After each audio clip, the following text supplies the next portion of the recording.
Hello, Durud and Shalom. Guys, look who I have here with me, Imtiaz Mahmood. This is such an honor.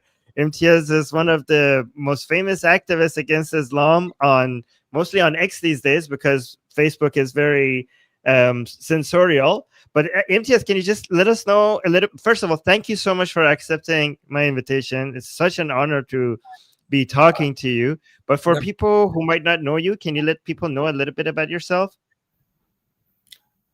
yes, I was a Muslim most of my life, and then I studied for myself when I had more time from profession, and because I work on ships, so I have a lot of time alone to read the books, and I went into science. I live in the universe. I wanted to find out about the universe. Uh, I am a result of evolution, so I wanted to read about evolution. Uh, so eventually, I found out this is all religions, including Islam, are made up stuff. The gods do not exist. All 4,000 of them, which we invented in last 10,000 years. Yeah, and then And you dedicated. Yeah, go on. And we all get a free life. You and me didn't pay anything, not a penny to get this life. And True. uh, we keep generally 80% of the population keeps thanking God for giving them life. So we got a free life. And if everyone leaves the world in a better place than when he entered it, that is the payback. So if everybody does that, or let's say 10% or 5% people do that, the world will become heaven. The world is already a heaven compared to 2,000, 4,000, 6,000 years ago. You and me are talking to each other, sitting thousands of miles away without paying a penny. Science has done it possible. We have done it possible. So we have to thank ourselves. We have to thank the scientists. We have to applaud the scientists. So all religions are cancer. Islam is the most malignant of cancer. Each religion damages or hurts its followers the most. Islam also does that. All religions do that. But Islam goes a step further. It hurts, kills, maims all other religious people and atheists and ex-Muslims with violence. So Islam is the most malignant of all the religions or all the ideologies.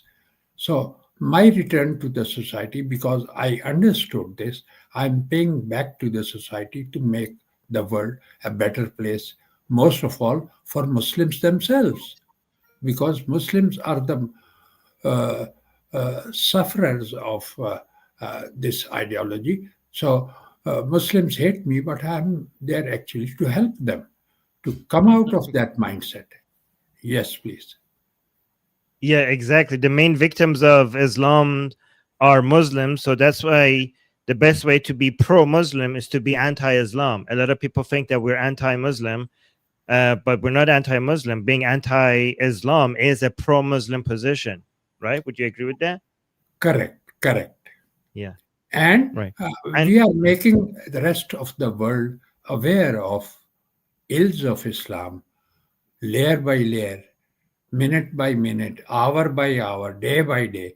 So they can debate with Muslims because uh, criticism of Islam for several reasons was banned in the world in the last century.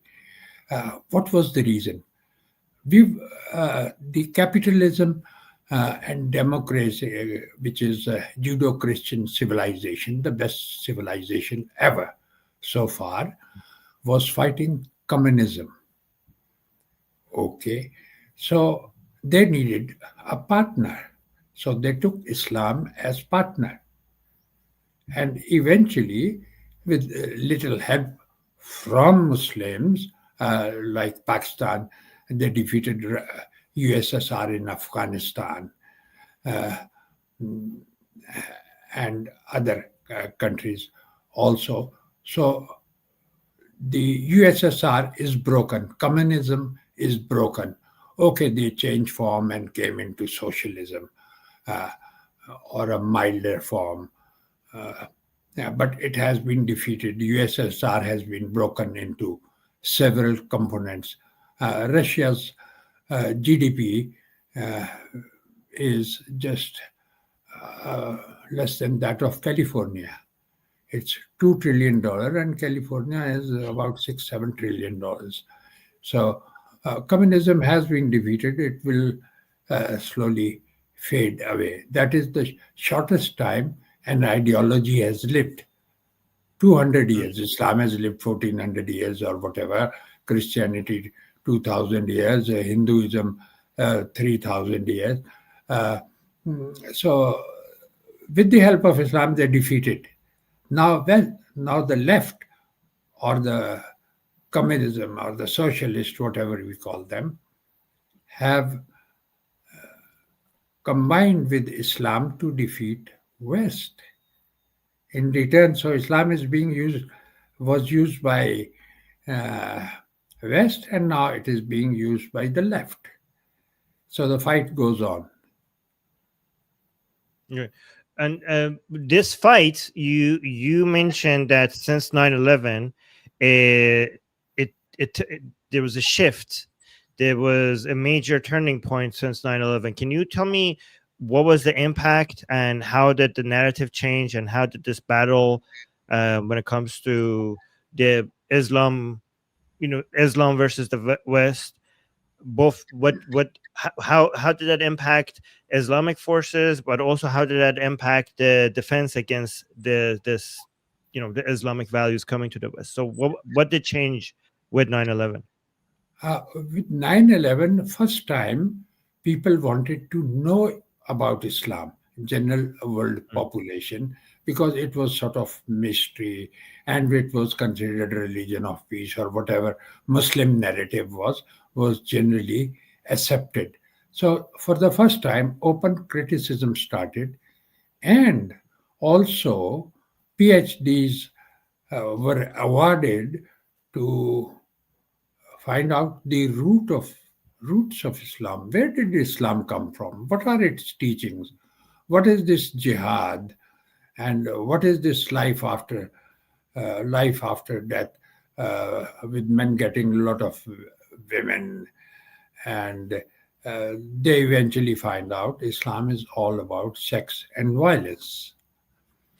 And with this research, Islam's roots are slowly coming up. Very few people know that, but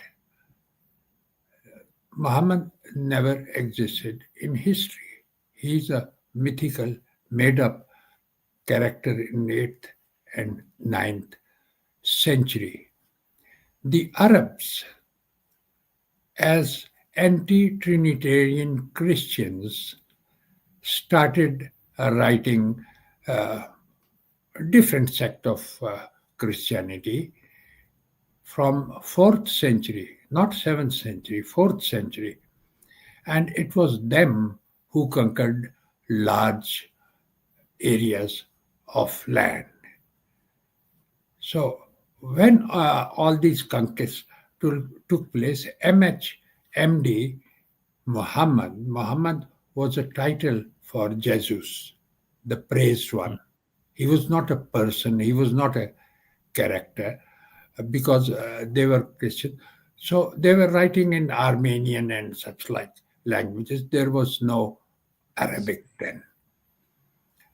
So in Abdul Malik, whose caliph was Hajjaj bin Yusuf, he separated. All these earlier caliphs were not called caliphs. They were warlords or caravan looters or conquerors. Even the fifth caliph, supposedly fifth caliph, uh, Ali Abu Bakr, Umayyad something, Umayyad. He was a Christian. Muawiyah? Muawiyah, yes, Okay. correct. Muawiyah, father of Yazid. Uh, he was a Christian too, anti-Trinitarian Christian. His coins, if you see the coins of his era, there is a man, which is probably himself, is carrying the cross. So how would Mm. Muslim carry a cross? So Abdul Malik changed uh, um, from Christianity to a new religion because they had a lot of land and they wanted to make Sharia laws to run this empire, and they wanted it different from what previous writings had been. They wanted to have their own book. So they converted this uh, ongoing um, edition of anti-Trinitarians into Quran, a new book, whereas all the stories were same, all Christian stories, all Jewish stories. Uh, and then a new religion started, and Ibn Ishaq and Ibn Hisham wrote a biography of Muhammad. Right. Very, and then you see all the previous messengers like Jesus, Moses, didn't have much to do with women. Jesus didn't even have a wife; he had a girlfriend or whatever.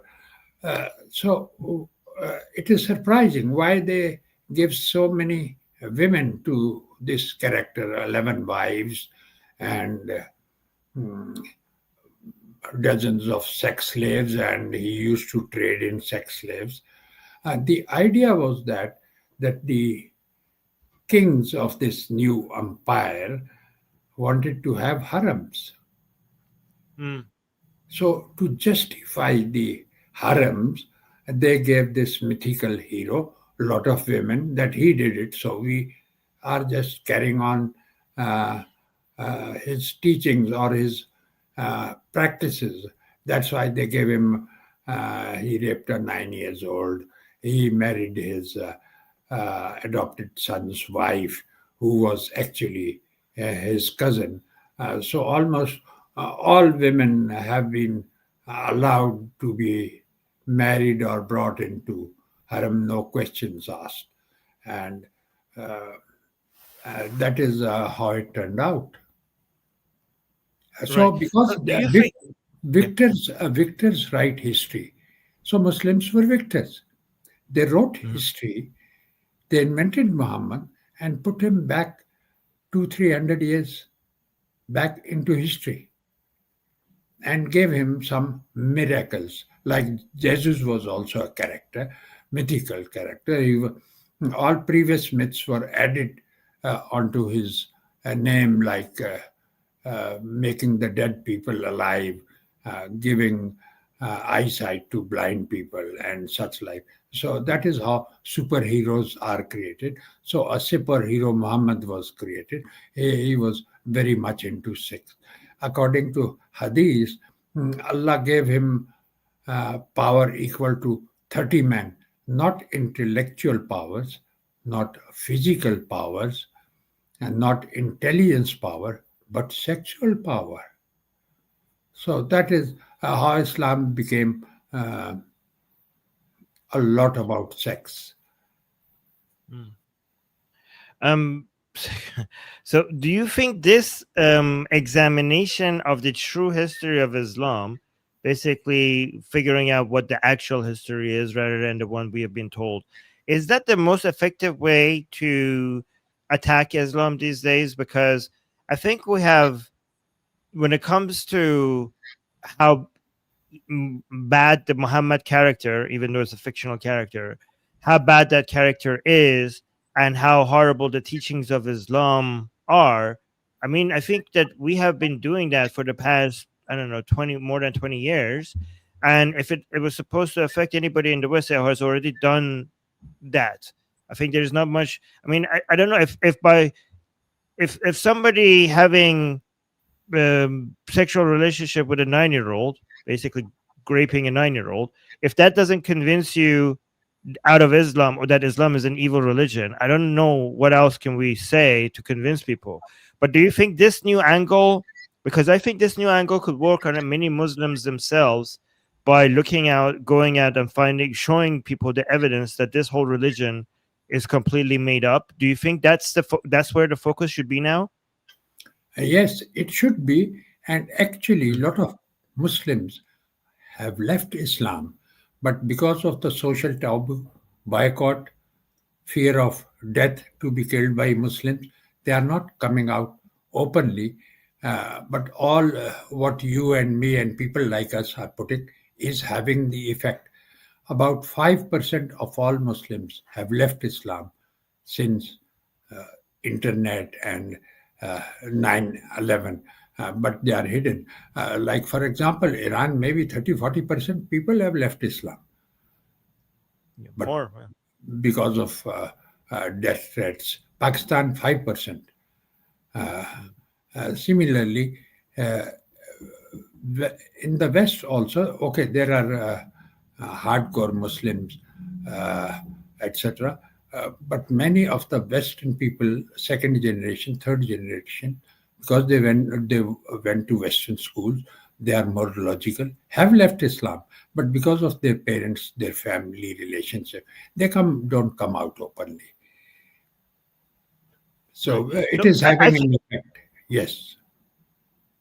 I think this is the weakness of Islam right now, because a lot of people are focusing on migration, and I think that's important. To when it comes to protecting Western countries from Islamization, focusing on migration is an important part of this, on of the defense against Islam. But I think it's not enough, and I think a lot of Westerners are not focusing on a good offense. And a good offense is to actually go to the community instead of just trying to stop from more Islam coming in. I think they should go to people who are already Muslim in their countries and try to get them out of Islam. I think I think that a good offensive is missing here in the battle that many Westerners are fighting right now to protect their countries. What do you think? This is suicidal empathy, as Gadsad puts it. Very correct word. Uh, uh, it is part of Christianity to be uh, empath, to have empathy, and they have taken it to new heights. That let's share the good things in the world with everybody. And science is already doing that. And Muslims, together with the left or the ex-communists, uh, they know they can't fight West because West is far superior in science. Since uh, Second World War, science in last 80 years has progressed more than 2 million years since human existed. And in next 50 years, science progress will be a few hundred times than the last 800 years. So they can't fight the West. So they have adopted their policies to destroy the West or Western values or Western culture from within with population bomb. Right. Um.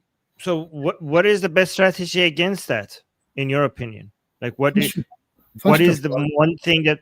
Yeah. all immigrants' benefits should be stopped. No free lunch. Oh, Like, in UK, these boat people come and straight away they are put in 3, 4, 5 star hotels, whereas British homeless don't get any sort of that assistance. mm, Country belongs to them, but the facilities, the immigrants have far more rights than the British themselves. The owners yeah. of the land, the sons of the land, have less rights than them. Then they get benefits, per month expenses, free medical, everything they get.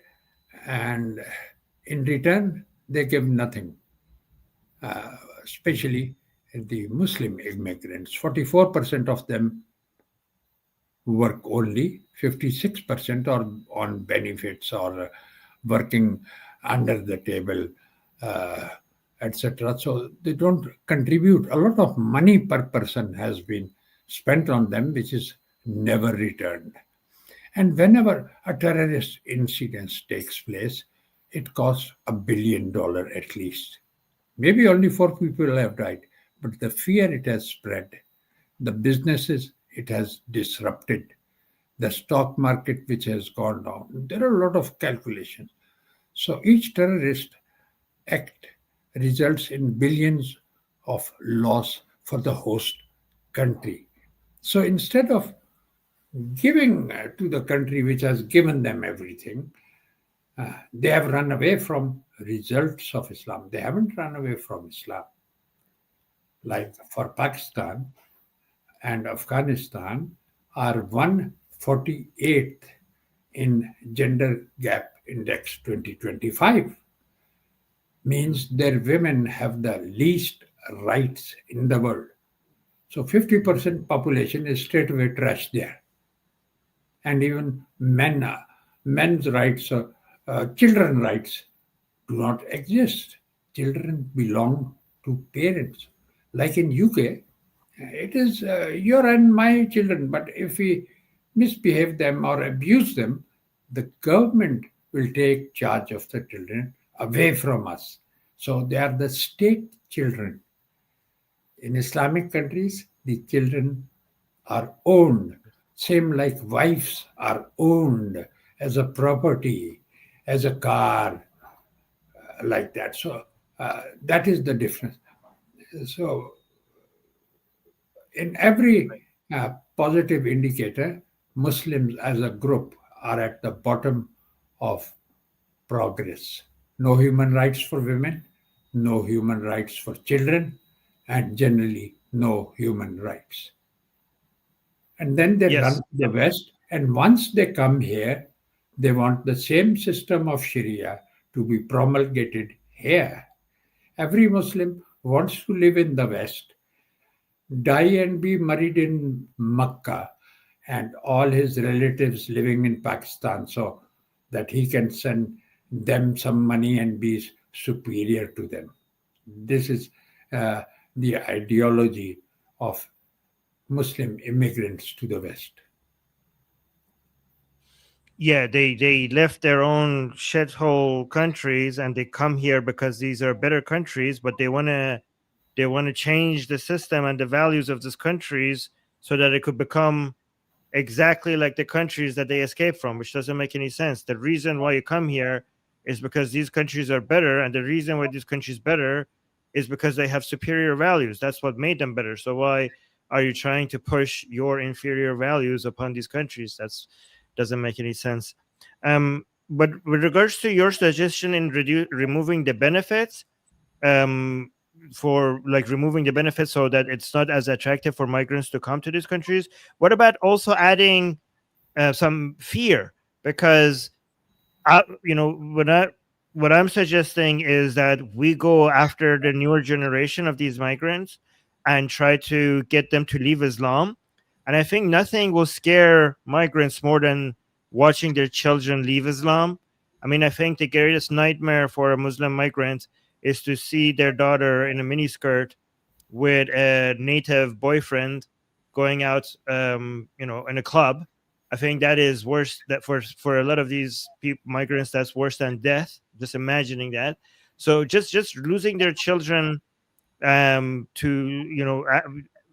getting their children out of Islam, is actually such a great nightmare. And if that becomes a trend, I think many migrants will not come to the West, seeing what will happen to their children if they do come to the West. What do you think? Yes, it is an excellent idea. I'm very pleased to hear that. How do Muslim parents keep indoctrination alive? Because once you graduate from a British university and you haven't left religion, in particular Islam, it means the university has failed.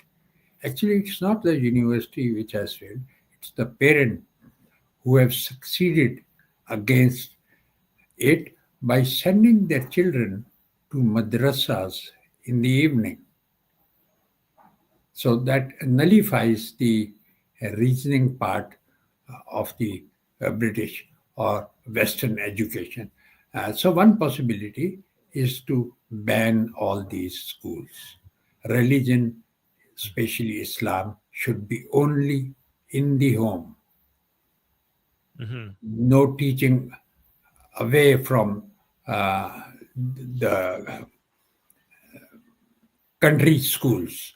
No special schools for Islam should be allowed, but there are still these human rights and freedom of religions. So these laws have to be changed gradually so that they don't have that influence and more of the new generations will leave Islam.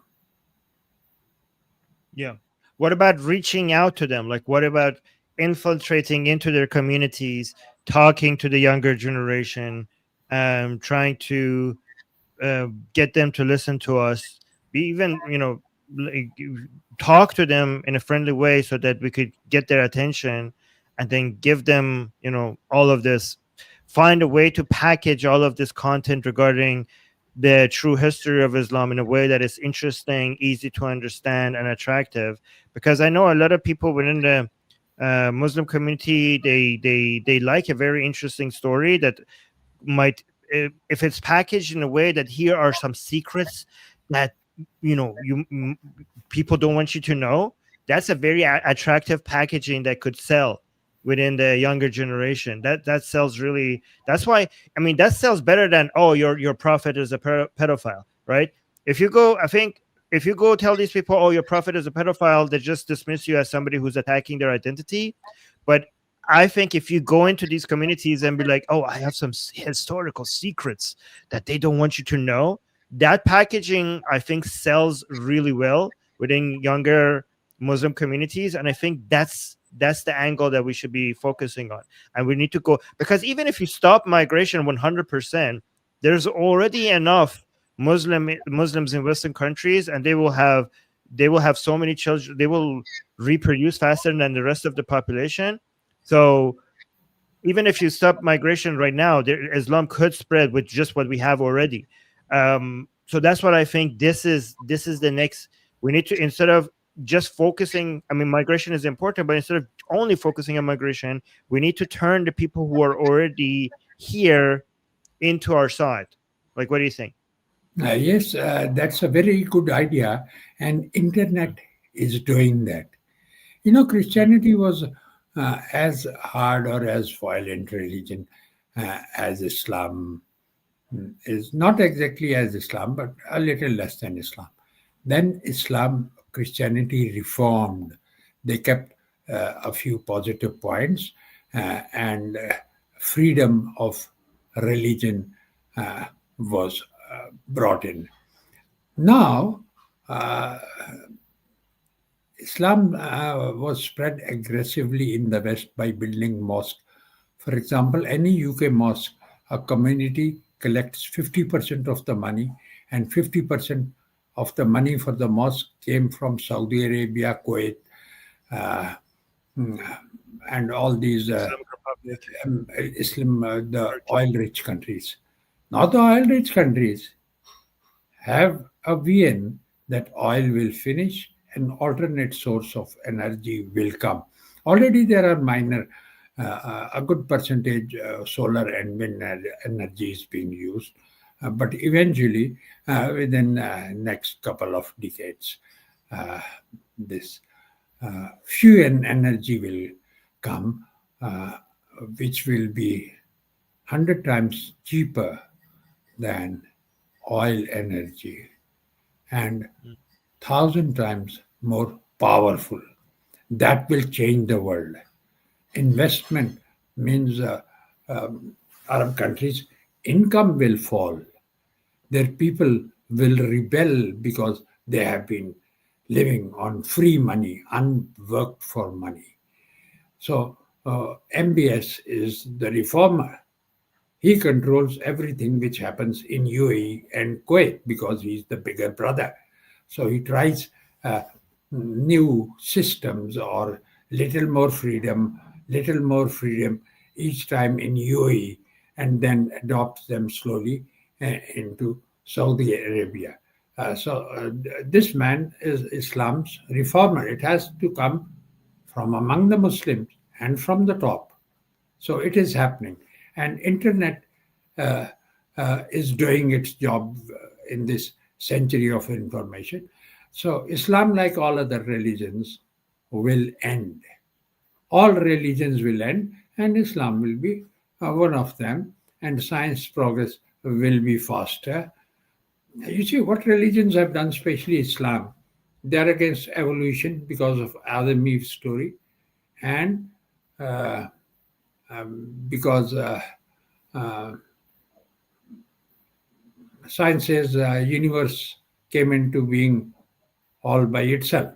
Same like religious people claim that nobody made God, God made itself, or God was forever. Yeah, so Muslims in particular hate science, uh, and they take all the benefits from science, and then they have the guts to come back say all the scientists have taken all this from Quran itself, from the sentences of science. They cite some vague science which could mean that.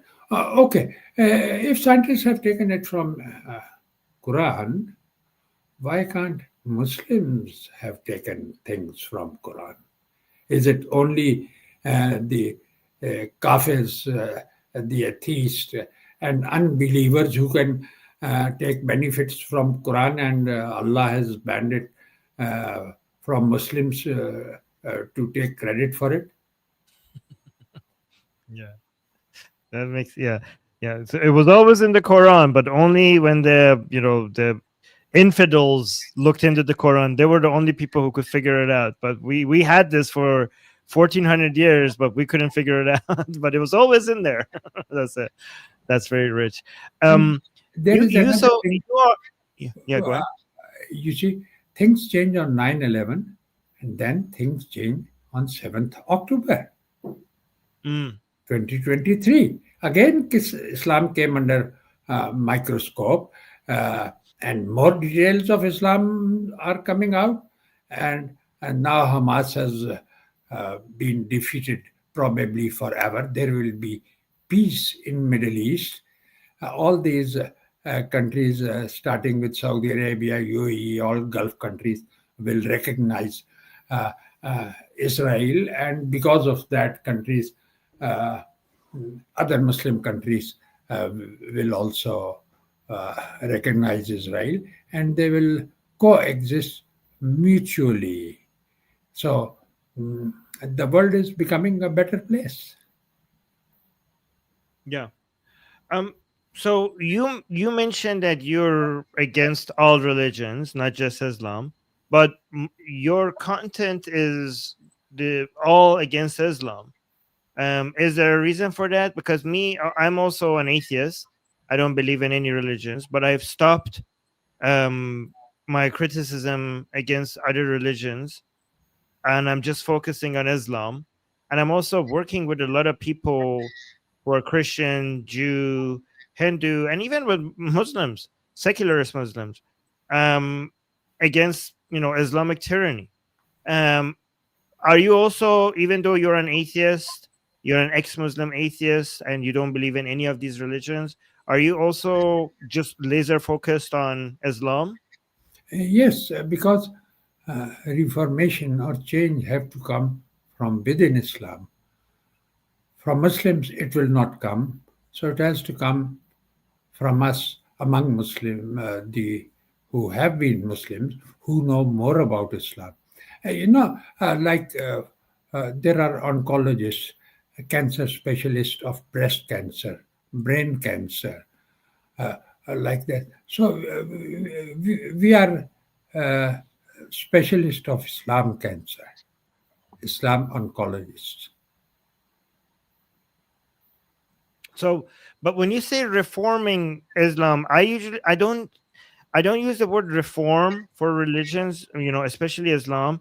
I say reform is for Muslims, not for Islam, because Islam itself is basically what's in the Quran and the Hadith, and there's no getting around making Islam being barbaric, violent, anti-human, anti-skepticism, anti-tolerance, anti-democracy, anti-peace.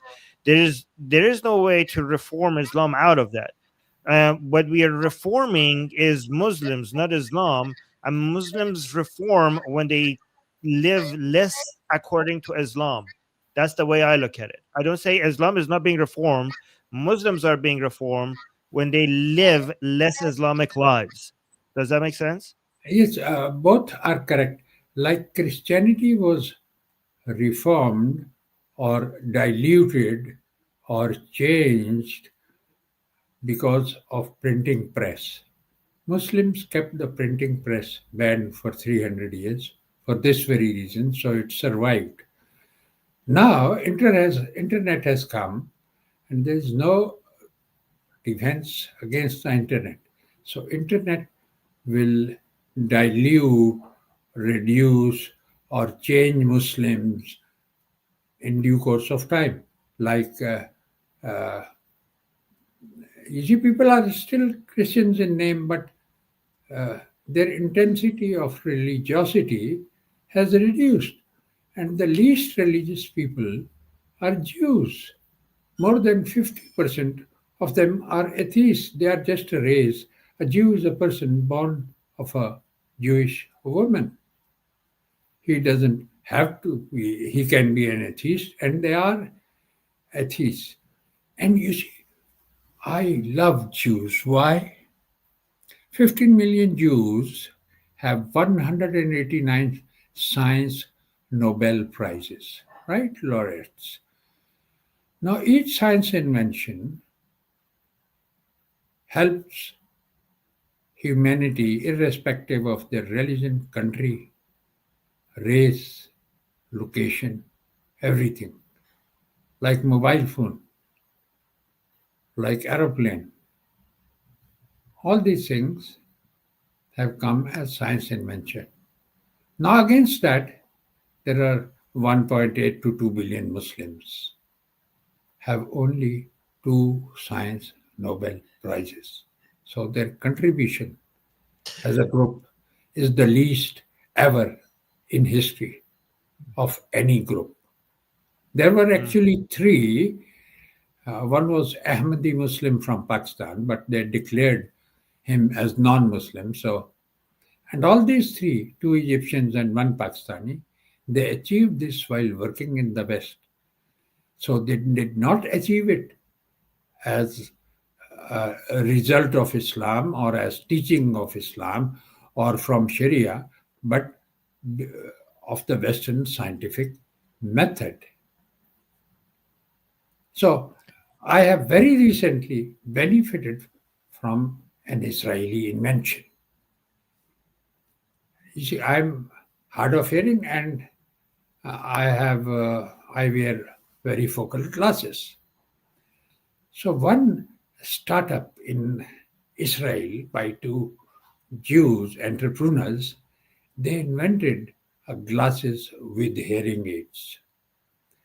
So it has nothing goes in the ear, nothing goes on the bone.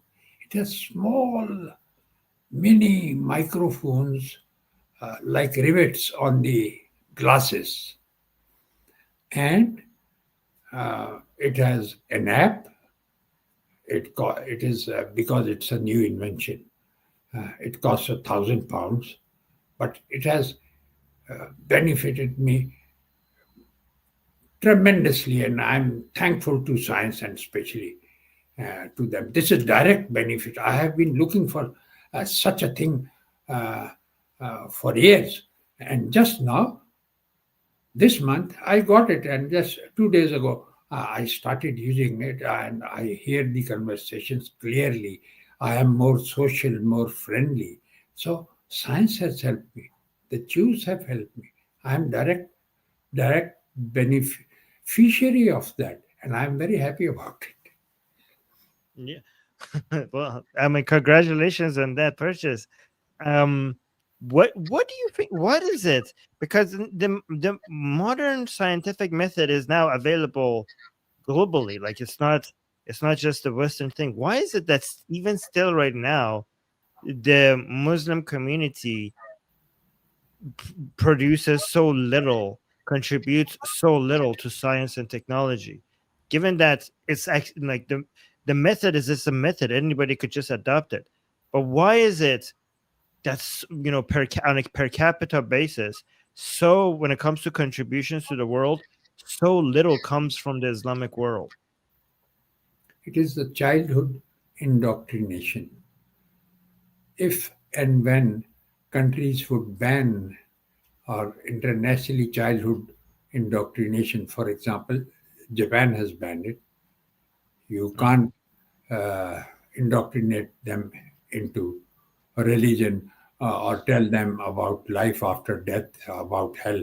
That is called child abuse. So it is banned there. So if all countries eventually will ban it, because humanity is always progressing, it is not going back. But that will happen in a couple of generations. Religions will end. So your parents will never lie to you. They are they tell you these Islamic indoctrination intensity from the very childhood.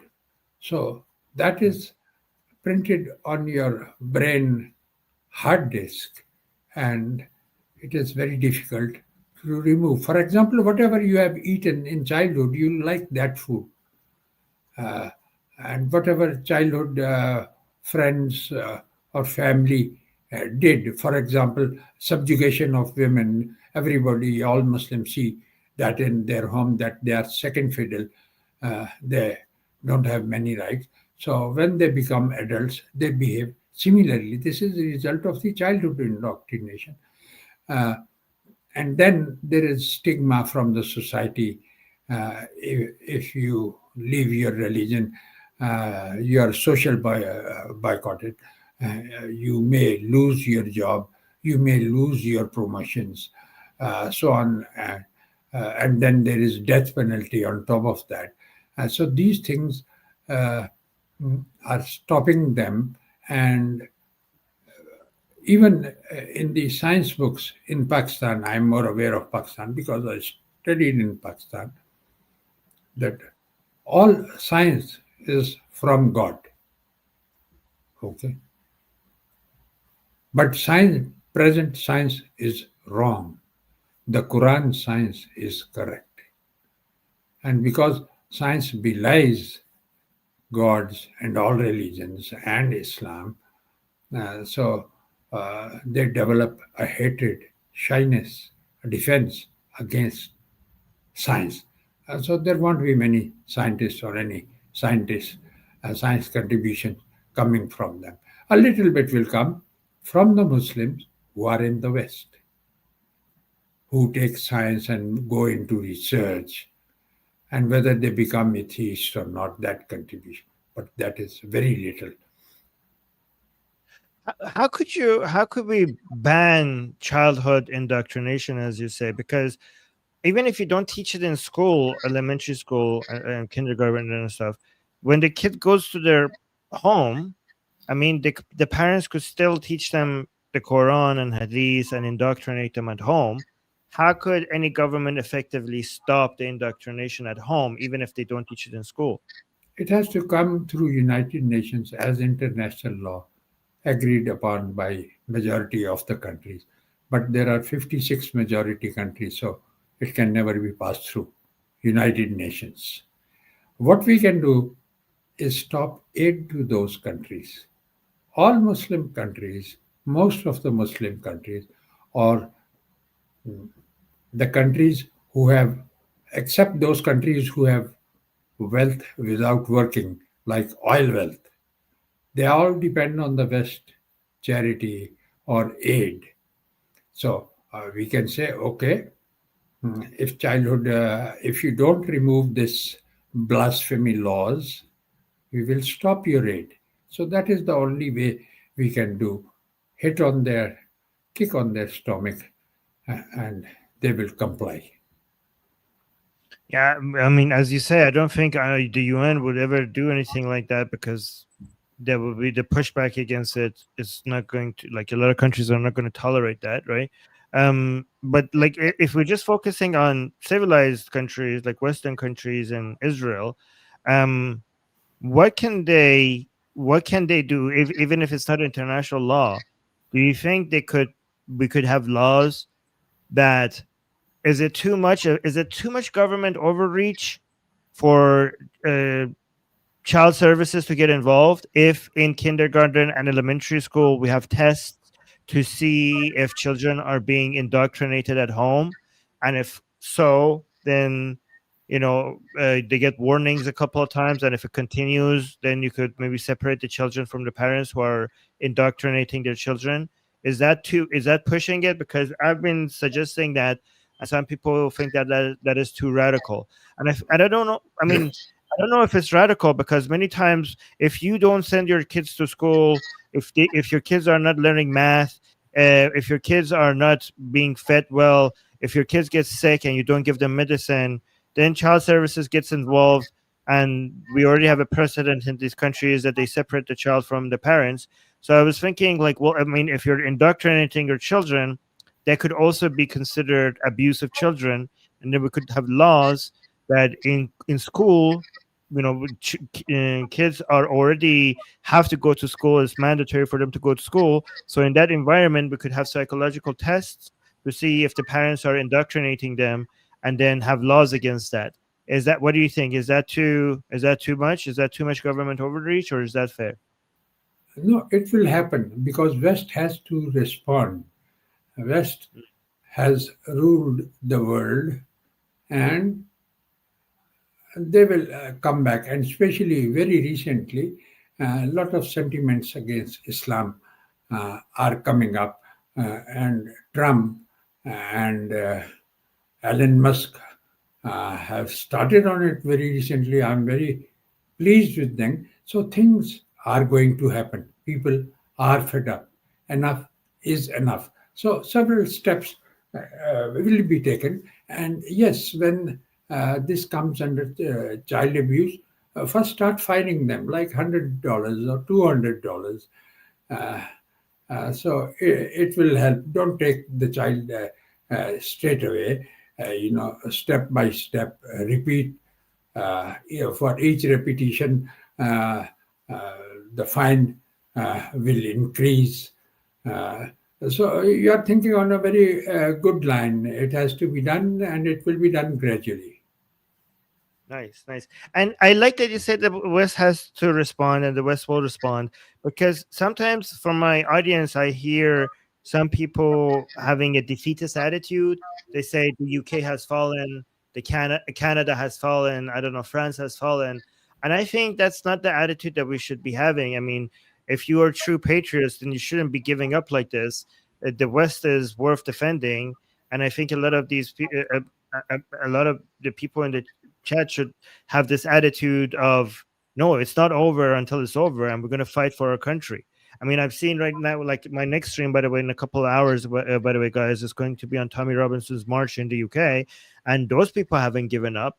So do you agree with this? Do you think that it's not helpful to say Canada has fallen, the UK has fallen, because it's not because that if it's fallen, then people think, well, it's over, then there's nothing we can do. And I think we should keep fighting, because we could save these countries. Yes, this is used as sarcasm. They are nowhere falling. Their systems haven't fallen. Just they have to change this human rights applicable to immigrants.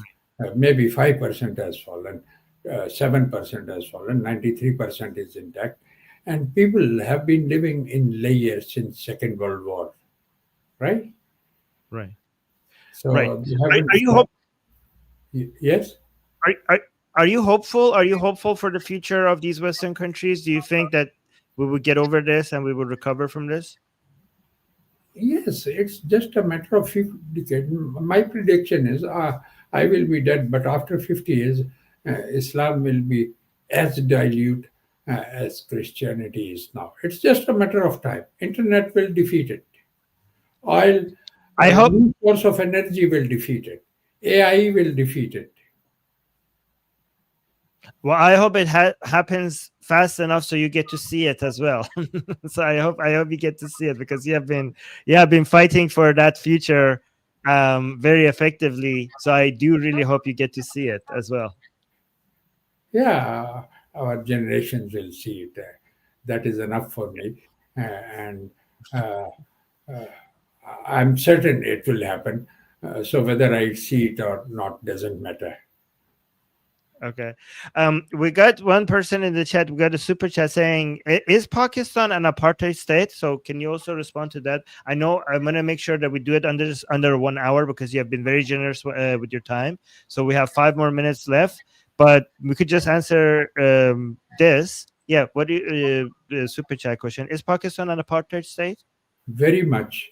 Uh, they hate Hindus, they hate Christians. They can't live with Hindus, they can't live with Christians, they definitely can't live with Jews, and so on and so forth.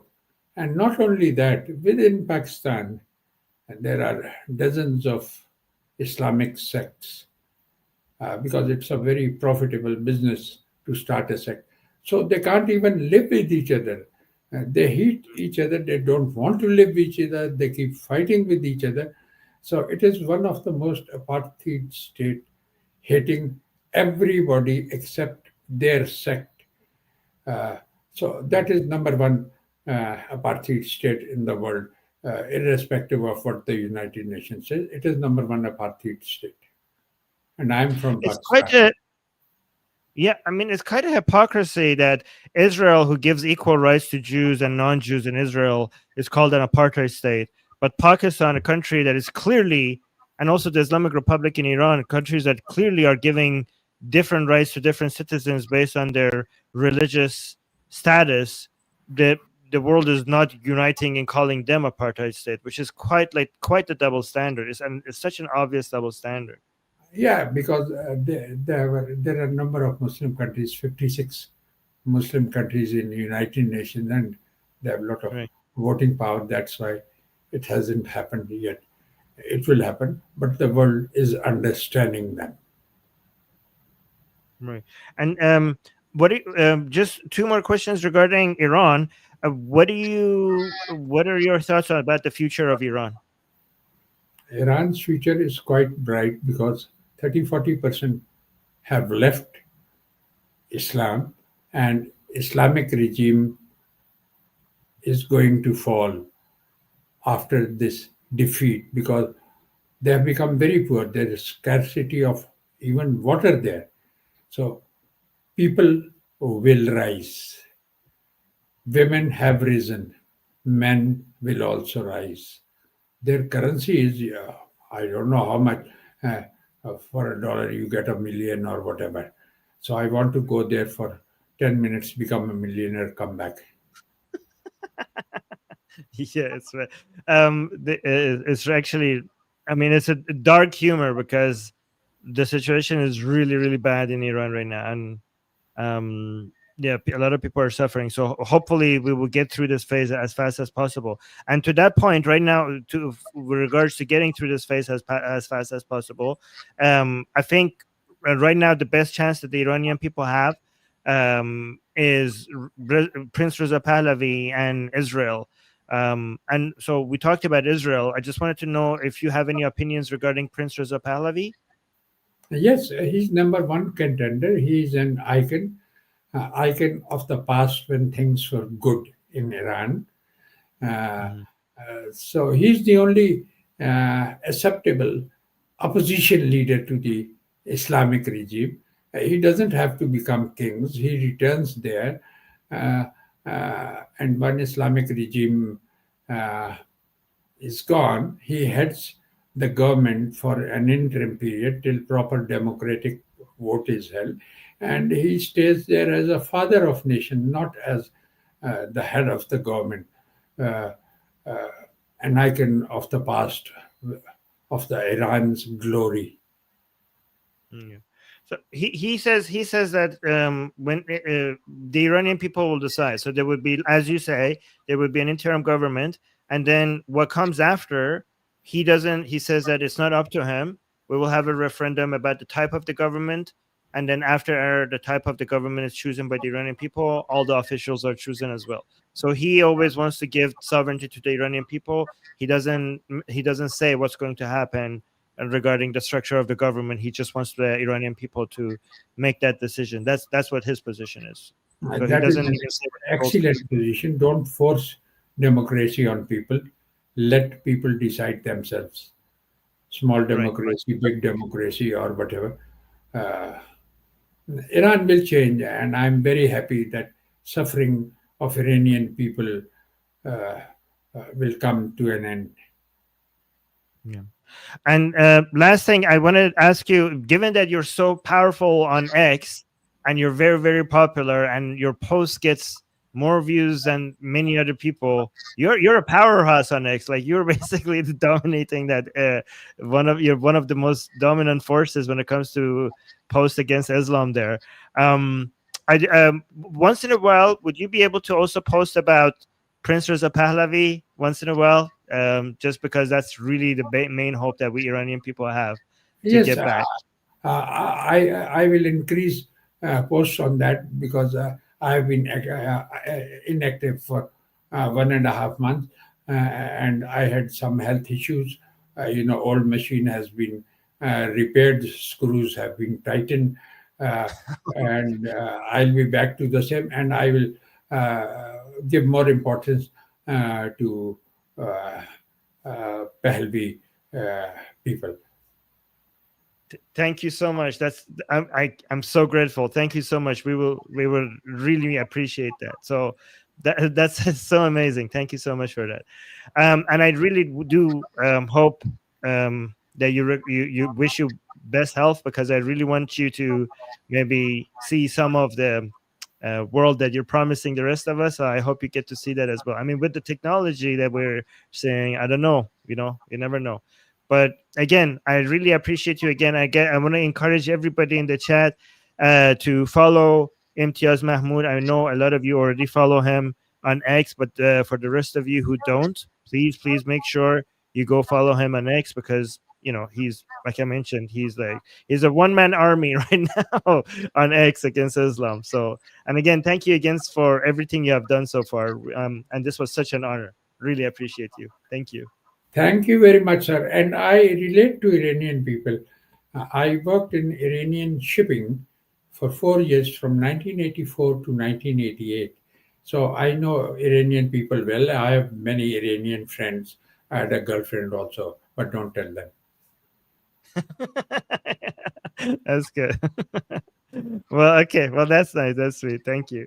Again, I hope I get to talk to you again at some point. Well, and I really appreciate again your time. That was fantastic. Really enjoyed talking to you. Thank you very much, Armin. Now I'll watch a cricket match. Have a good day. You too. You too. Thank you. Okay. Bye. Bye, guys.